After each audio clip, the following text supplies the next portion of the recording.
마음이 나온 우리 성도님들에게 하나님의 평강과 기쁨이 가득하시기를 바랍니다. 중국계 말레이시아인인데요. 이분이 기업을 운영하는 굉장한 재력가입니다. 쿠가이펑이라는 사람인데요. 1970년대 그 미스 말레이시아, 아마 말레이시아의 최고의 미인이라고 할 수 있겠죠. 그 여인과 이제 결혼하는데 얼마나 호화 결혼식을 했든지 세계적으로 그렇게 입소문이 날 정도로 그렇게 큰 호화로운 결혼식을 올리게 되었습니다. 이 가정에 이제 그 딸이 있는데요. 넷째 딸인 안젤린이라는 딸이 있는데 그 딸은 부족함 없이 살아가는 거죠. 전용 비행기도 있고요. 그리고 세계 각국에 어디든지 가서 머무를 수 있는 그런 집들이 있고요. 언제든지 대기 중인 경호원이 있고요. 부족함이 없어서 삽니다.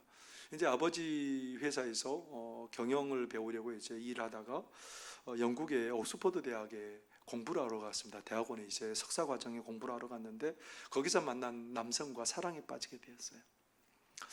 사랑에 빠졌는데 아빠가 반대합니다. 너 그 사람을 계속해서 사랑하고 결혼까지 하려면 재산을 하나도 못 준다. 그렇게 딸에게 얘기를 했어요.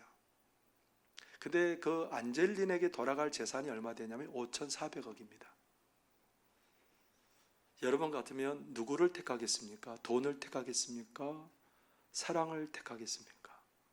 5,400억 대 남자. 여러분 같으면 어느 걸 택하겠습니까? 손은 들지 마시고 마음으로 택하시기 바랍니다. 정의하셨죠? 근데 이 안젤리나라는 여성은 5,400억을 포기하고 이를 택했답니다. 남자. 그래서 그 남자와 결혼을 하게 되었답니다. 이런 소식을 들으면서 우리는 많은 것을 생각하게 하죠. 대부분의 사람들은 그 정도의 막대한 돈이면 망설이기도 하고 아마 모르기는 해도 대부분의 사람들이 5,400쪽으로 가지 않았을까? 여러분 아니라고요? 괜찮습니다. 저는 그럴 거니까요. 5,400억이라는 게 사람을 얼마나 안정되게 해주는지, 얼마나 유리한 것들을 많이 누리게 해두는지 우리는 너무너무 잘 알기 때문에 그 달콤함을 너무너무 이미 경험해서 잘 알고 있기 때문에 그것을 택할 수밖에 없는 그런 우리들입니다. 우리 모두는 안정된 삶을 갈망해요. 안정된 곳에서 정착하고 살기를 원하는 게 우리 모두의 바람이기도 합니다. 그러나 그러한 것들이 정말 우리에게 참 안정을 주는 것은 아니라는 것들을 자꾸 얘기를 해주고 싶어 해요. 어떤 우화의 제비 가족이 등장합니다. 제비 가족이 이제 이렇게 추운 곳에서 와가지고 따뜻한 곳에서 이제 머물면서 새끼를 이렇게 낳고 새끼를 기르고 이제 날씨가 점점 이제 차가워지니까 다시 따뜻한 곳으로 가기로 하고 이제 이동을 하게 됩니다. 비행을 하게 되는데 먼 길을 가다가 이제 중간에 좀 정착해서 쉼을 얻고 먹이도 먹어야 되는데 그래서 이제 먹이가 풍성하고 좀 날씨도 좋은 곳에서 내렸는데 이제 먹을 만큼 먹기도 하고 쉬기도 하고 그래서 부모 제비가 가자는 거예요. 새끼 제비가 자 이제 많이 먹고 쉬었으니까 가자. 날아가자고 하는데 새끼 제비가 하는 말이 나는 좀 더 쉬었다 갈게요. 먼저 가세요. 뒤따라 갈게요. 이제 부모 제비가 날아갔습니다. 이 새끼 제비가 정말 뒤따라 가려고 생각을 했는데 가만 보니까 먹을 것도 많고 날씨도 좋고 그래서 하루만 더 기다렸다 가자. 그리고 그런데 다음 날 왔는데 또 하루만 더 기다리지 하고 하루 이틀 사흘날 세월이 점점 흘러서 날씨가 추워졌어요. 이제는 정말 떠나야지. 마음껏 먹고 막 살이 쪄서 이제는 날아가려고 하는데 날 수가 없는 거예요. 그래서 결국은 추운 날씨에 얼어서 죽었답니다. 여러분 웃지요? 우아입니다만은 웃자고 하는 얘기는 아니고요. 이게 어떻게 보면 얼마나 이게 우리가 지금 생각하는 그 생각의 방향성들이 얼마나 위험한지도 사실은 우리에게 알려주는 그런 내용이기도 하지요. 성경에는 그런 얘기가 없을까요? 소돔과 고모라에 살고 있는 롯이 그렇게 죄악이 가득한 땅에 살고 있잖아요. 천사들을 통해서 하나님께서 롯에게 말해줍니다. 그 땅을 하나님께서 불과 유황으로 멸하시기로 했다. 그러니까 이제 너는 가족들을 데리고 이렇게 하나님의 이렇게 불로 멸망할 때, 심판할 때 앞만 보고 가라. 절대로 뒤를 돌아보서는 안 된다. 또 다짐하고 또 다짐했어요. 절대 뒤를 돌아보지 마라. 그런데 정말 불이 하늘로서 내리고 그들이 막 도망하는데 뭐 온갖 소리가 들렸겠죠. 그런데 다른 가족들은 전부 다 암만 향해 달려가는데 한 사람, 롯의 아내가 뒤를 돌아본 거예요. 그 많은 재물, 그렇게 자신들의 안정을 담보해 줄 수 있는 그 많은 것들 다 불에 살라지고 없어질 거 생각하니까 얼마나 마음이 아프고 얼마나 가슴 시린 일인지 돌아본 거예요. 그냥 어떻게 보면 무의식적으로 봤다고 해야 그렇게 그 말이 옳을 정도로 그렇게 볼 수밖에 없었던 거지. 우리 인생들은 그만큼 뭔가 나에게 안정을 주는 것들에 대해서 큰 집착을 하고 살아가는 거죠. 우리 모든 인생들은 가능하면 안정된 삶을 추구해요. 익숙한 삶의 자리에서 편안을 누리고 살고 싶은 게 우리 모두예요. 여러분 그러잖아요? 아니에요? 그래서 이런 삶을 추구하는 우리에게 하나님은 오늘 이 사건들을 통해서 뭔가 우리에게 얘기하고 싶어요. 대화를 좀 요청하세요. 우리에게 좀 얘기 좀 해보자. 오늘 보니까 우리가 저번 주에 또 우리가 봤던 대로 엘리에셀이라는 아브라함의 종이 이제 이삭의 아내를 이렇게 선택하려고 하란 땅으로 가게 되죠. 하란 땅에 이제 우물 곁에 낙타들을 이렇게 꿇어 앉혀 놓고 기도합니다. 하나님 앞에. 하나님께서 이 여자를 만나면 이 처녀가 우리 주인님의 아들의 아내로 정한 줄 내가 알고 있겠습니다. 어떻게 기도합니까? 나에게 물을 마시게 해주고 그리고 낙타에게도 물을 마시게 해주는 그 여인, 그 처녀가 하나님의 택한 처녀로 알고 제가 그렇게 생각하겠습니다 하고 기도가 마치기도 전에 리브가가 어깨에 물동이를 메고 왔다 그랬죠. 그런데 이스라엘의 거기 지금 오늘 본문에 등장하는 우물은 어떤 우물이냐면 계단으로 쭉 나가지고 밑으로 내려가서 물을 이렇게 길어서 어깨에 메고 올라오는 그런 우물이에요. 물을 메고 올라오는데 엘리에셀이 막 달려가가지고 나에게 물 좀 주시오. 그러니까 이 처녀가 리브가가 물을 마시게 하고 제가 이 낙타들에게도 물을 마시게 하겠습니다 하면서 그 낙타들이 물을 먹는 그 통에다가 막 계속해서 계속 바쁘게 갔다 왔다 하면서 묻는 거예요. 그러니까 나중에 이제 물어보니까 누구냐? 나홀의 손녀입니다. 나홀이 밀가에게서 낳은 부두엘의 딸입니다. 아브라함의 동생이에요. 나홀은. 소름 끼치게 놀란 거예요. 엘리에셀이 하나님께서 이렇게 응답하신 우리 하나님께 너무너무 감사해서 엘리에셀이 하나님께 경배합니다. 하나님, 우리 하나님, 내 발걸음 인도하신 하나님 하면서 경배하고 이제 너희 집에 우리가 머물 곳이 있냐? 짐승들이 먹을 것이 있냐? 그러니까 충분합니다.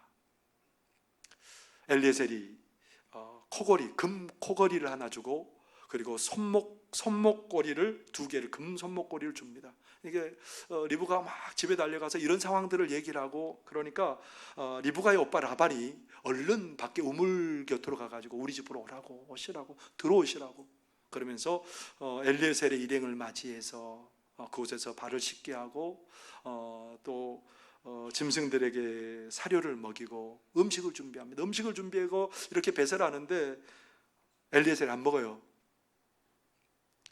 내가 이것을 결정짓기까지 내가 절대 못 먹습니다. 뭘 결정지어야 되겠어요? 그러면서 이제 자기가 우물 곁에서 어떻게 기도하고 어떻게 이 리브가를 만났는지 그런 얘기들을 막 다 간증을 하는 거예요. 간증을 하니까 감동이 됐던 모양이에요. 그들이 뭐 가부간에 말도 않고 하나님께서 그렇게 명령하셨으니까 당연히 우리 딸을 데려다가 당신 주인의 아들의 며느리로 삼으십시오 하고 그냥 단번에 허락을 하는 거예요. 그러니까 그때 또 뭐 하냐면 엘리에셀이 하나님 앞에 엎드려 절합니다. 하나님 엎드려 절하고 그날 저녁에 이제 뭐 그 모든 것들이 해결됐으니까 막 마음껏 먹죠. 먹기 전에 어떤 일을 하냐면 그들이 가져간 은금 패물 옷들을 리브가에게 주고 그의 가족들에게도 줍니다. 오빠와 어머니에게도 그것들을 주고 그렇게 이제 하룻밤을 잤어요. 하룻밤을 자고 일어났더니 엘리에셀이 가족들에게 뭐 말을 합니다. 나 가야 되겠다고. 나 주인에게 빨리 이 소식 알려주러 가야 되겠다고 그러니까 나 보내주시오. 리브가의 어머니와 그 오빠는 너무너무 당황합니다. 아니 여기에 며칠만이라도 열흘만이라도 좀 있다 가십시오.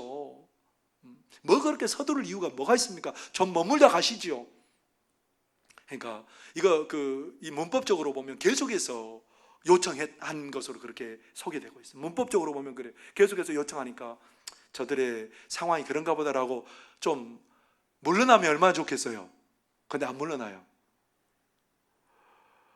라반과 그 어머니가 안 물러날 걸 알고는 나중에 그렇게 얘기를 합니다. 당사자인 리브가 불러다가 리브가가 어떻게 대답하는지에 따라서 그렇게 합시다. 근데 리브가를 불렀어요. 너 어떡할래? 어떡할 거예요? 가겠습니다.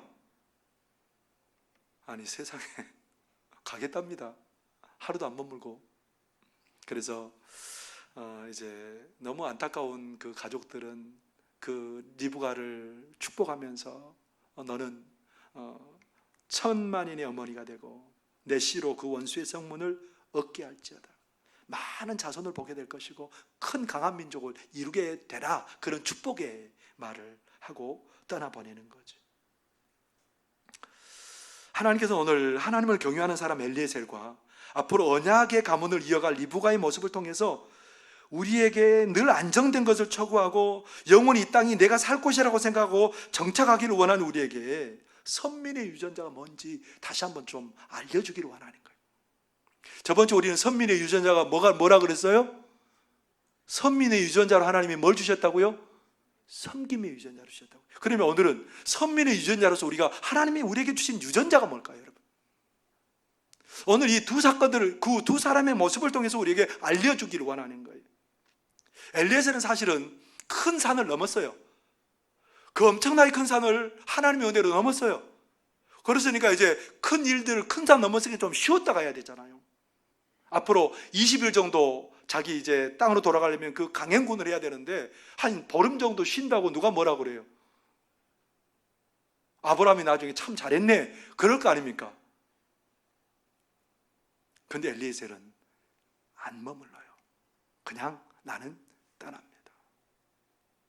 거기 가면 귀족 같은 대우 받을 수 있어요. 거기에 머물러 있는 동안은 최상의 대접을 받을 수 있는 그런 자리예요. 좀 머물러 가면 안 될까요? 내 마음을 즐겁게 해주는 곳에서 그냥 안정되게 안착하고 살면 안 될까요? 우리는 당연히 그럴 줄 알았어요. 엘리에셀이 당연히 10일, 20일 정도는 머물다 갈 줄 알았어요. 엘리에셀은 그렇다 치고 리브가는 어떤 사람일까요? 리브가는 참 사랑 많이 받은 사람이에요. 오늘 그 가족들이 다 일제히 엘리에셀에게 좀 머물다 가십시오 계속해서 간청할 만큼 그 딸을 사랑해요. 그 동생을 사랑해요. 나중에 우리가 보면 알겠지만 우리가 그들이 축복했다. 리브가에게 축복하 이르되 축복하다는 말은 복수로 사용됐어요.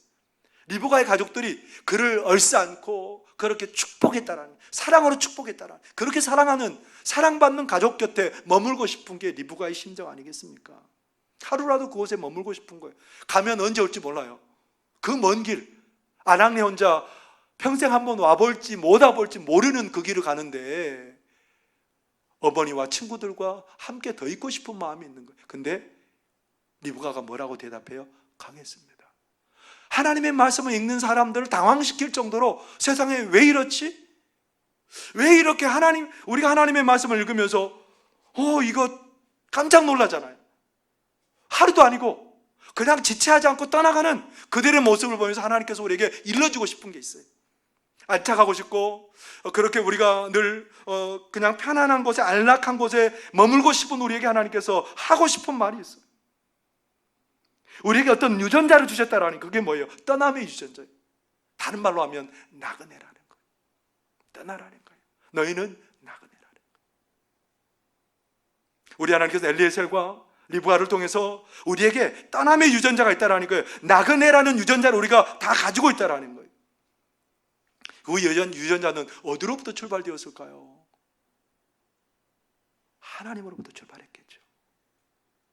하나님께서 예수님이 이 땅에 보내실 때 우리 예수님께서 하늘 보좌를 누리고 계시고 하늘 영광을 누리고 계시고 천군 천사에 둘러싸여서 찬송 부르고 있는데 그 예수님이 어떻게 해요? 육신을 입고 오실 때 어떤 요구도 어떤 망설임도 없이 천하디 천한 우리 육신을 입으시고 이 땅 가운데 떠나신 거예요. 나그네로 오신 거예요. 머리 둘 곳이 없는 이 땅에 오신 거예요. 누가요? 우리 주님이 떠나라는 겁니다. 나그네 유전자가 우리 모두에게 심겨져 있다는 거예요. 그래서 아브라함에게도 그런 유전자가 있음을 우리에게 일러주시죠. 하나님께서 갈대아 우르에서 아브라함을 부르실 때에 아브라함이 이제 그의 아버지와 함께 갈대아 우르에서 떠나서 하란으로 이동합니다. 하란에서 이동해서 이제 거기에서 정착할 요량을 하고 있었겠죠. 거기도 안정되고 여러 가지가 다 좋은데 그곳에 머물러 있고 싶은데 하나님께서 어느 날 그렇게 명령하세요. 너는 너의 고향과 친척과 아베 집을 떠나라. 요즘은 상황이 괜찮잖아요. 요즘은 세계적으로 치안이 좀 많이 좋아져서 여행하는 것도 좀 어려움이 없고 그러지만 그 당시에 지연과 혈연을 떠나는 것은 생명을 끊는 일이에요. 사형 선고예요. 여러분에게 제가 대한민국 국적을 버리세요, 주민등록을 그러니까 호적을 버리세요 그러면 어떻게 하시겠습니까? 저 목사 미쳤네 그러지 않겠어요? 대한민국 국적을 버리라니 이게 도대체 말이 되는 얘기예요? 아니죠. 여러분 주민등록 등본 있죠? 그거 가지고 가야 의료보험도 되잖아요. 그거 있어야 재난지원금도 타먹잖아요. 우리가 그런 것들이 없으면 안전망이 다 사라져버린다는 거예요. 그런데 하나님께서 떠나라는 거예요. 다 버리고 떠나라는 거예요. 아브라함에게. 하나님께서 아브라함에게 너희는 나그네라는 거예요. 인생이 우리 믿는 선민들에게는 나그네 유전자가 있어야 된다는 겁니다. 그래서 이스라엘 백성들을 40년 동안 훈련한 게 뭐예요? 성막을 가운데 두고 40년 동안 훈련하는 게 그 주위로 세 지파씩 12지파가 빙 둘러서 그렇게 자기의 장막을 치고 있어요. 그런데 언제 떠나냐면 성막에서 구름이 딱 떠서 오르면 준비하고 출발하는 거예요. 그곳이 아무리 머물고 싶어도 먹을 것이 풍부하고 환경이 좋고 너무너무 좋아서 머물고 싶어도 구름이 한번 떠오르면 아무런 말 없이 가야 돼요. 구름이 머무는 곳에 그곳에서 정착해야 돼요. 40년 동안 그들이 훈련한 게 뭐예요? 나그네예요. 떠날 훈련, 떠날 준비를 늘 하고 상시적으로 떠날 준비를 하고 살아가는 게 이스라엘 백성들의 삶이었습니다. 아브라함도 떠남의 유전자가 있는 거죠. 그리고 리브가에게도 떠남의 유전자가 있습니다. 리브가의 아들 야곱에게도 뭐가 있어요? 그리고 야곱의 아들 요셉에게도 뭐가 있을까요? 떠남의 유전자가 있는 거예요. 애굽 땅에서 정착하고 살라고 얘기하잖아요. 얘들아, 나를 가나안 땅 내 고향에 묻어다오. 야곱의 얘기죠. 요셉은 뭐라고 말해요? 너희들이 나중에 내 유고를 가나안 땅으로 메고 올라가라. 항상 이곳에 안주하여 살라는 게 아니고 떠날 것을 생각하고 떠남을 생각하고 살아라, 이 얘기를 우리에게 하고 싶은 거예요.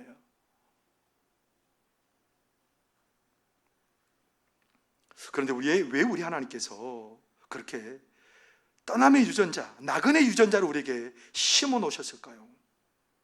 우리가 편안하게 사는 것 보기 싫어서 그러실까요? 우리 하나님 그렇게 째짠 하나님 아니세요. 우리 하나님은 우리에게 가장 좋은 것 주실 분이 있어요. 우리의 필요를 아시고 우리의 필요를 예비하시고 허락하시는 분이 우리 좋으신 하나님이세요. 가장 좋은 것 준비하시고 우리를 기다리시는 그 하나님이 왜 우리에게 자꾸 미련 없이 떠나라고, 미련 없이 나그네로 살라고 그렇게 말씀하시는 걸까요? 그 길이 복이기 때문에 그래요. 그 길이 사는 길이기 때문에 그래요. 아브라함 떠났습니다. 아브라함 그곳에서 그냥 하나님의 명령을 어기고 계속해서 살았으면 어떻게 됐을까요? 우상 섬기고 안정된 삶을 살고 부유한 삶을 살았을지는 모르지만 그는 그 길로 사망인 거예요. 그런데 하나님께서 떠나라고 말씀하세요. 하나님의 음성 들으라고 말씀하세요. 그래서 그곳에 떠나서 어떤 일이 벌어진 거예요? 창세기 12장 2절 3절에 보면 하나님이 이렇게 말씀하십니다. 내가 너로 큰 민족을 이루고 내게 복을 주어 내 이름을 창대하게 하리니 너는 복이 될지라. 너를 축복하는 자에게는 내가 복을 내리고 너를 저주하는 자에게는 내가 저주하리니 땅의 모든 족속이 너로 말미암아 복을 얻을 것이라 하신지라. 하나님께서 아브라함의 이름을 복되게 하시려고, 그를 통해서 만민족이 복을 누리게 하시려고 하나님께서 그를 떠나라고 하신 거예요. 하나님께서 그를 나그네로 살라고 하신 거예요. 하나님께서 더 좋은 것 주시기 위해서. 하나님께서 왜 리브가에게 그런 떠남의 유전자, 나그네로 살라는 유전자를 왜 하나님이 주십니까? 리브가가 그곳에 살았으면 그냥 그렇게 살다가 마무리하는 거예요. 그러나 언약의 백성의 가족이 일원이 됐을 때 그런 복된 하나님의 언약을 개정하는 그런 사람이 된 거예요. 그런 복된 자리에 동참하는 그런 은혜의 삶을 살게 되었던 겁니다. 그래서 하나님 우리에게 오늘도 너희들의 삶은 나그네다, 언제든지 떠날 준비하고 살아라. 우리는 이 땅에 영원토록 살 것처럼 우리 참 그렇게 착각하고 살 때가 얼마나 많은지 몰라요. 우리가 누릴 것만 바라보면서 썩어질 것들에 집착하고 사는 일들이 얼마나 많은지 몰라요. 그렇기 때문에 우리가 그런 우리들의 성향 때문에 하나님 주신 사명을 감당하지 못할 뿐만 아니라 하늘의 쌍급을 쌓아놓지 못하고 살아가는 어리석은 자리에 살 때가 참 많다라는 겁니다. 그런데 이 코로나를 통해서 하나님 우리에게 다시 일러주세요. 너희는 떠나야 된다는 거예요. 너희는 나그네라는 거예요. 이라크에 근로자로 갔던 우리 근로자들이 코로나 때문에 죽음에 이른 사람도 있잖아요. 그렇게 돈 벌러 간 그 사람이, 그 가장들이 거기서 죽어서 올 줄 어떻게 알았겠어요? 거기에서 죽음을 만날 줄 어떻게 알았겠어요? 아무도 모르는 거죠. 코로나19 때문에 많은 청춘들이 때로는 목숨을 잃기도 하는데 그런 일들이 나에게 일어나리라고 어떻게 생각을 했겠습니까? 그런데 우리는 이런 일들을 통해서 하나님, 나는 나그네입니다, 하나님이 부르시면, 하나님이 명령하시면 언제든지 떠나겠습니다, 그것이 하나님께서 나를 위한 길임을 알기 때문에 언제든지 나는 일어서서 떠나겠습니다라는 그런 결단과 각오가 우리 가운데 있어야 될 줄 믿습니다. 진정으로 지혜로운 사람이 이런 사람이라는 거예요. 다윗의 삶이 어떤 삶일까요? 다윗은 그곳에 있고 싶어요. 그곳에 영원히 머물고 싶은 사람이 다윗입니다.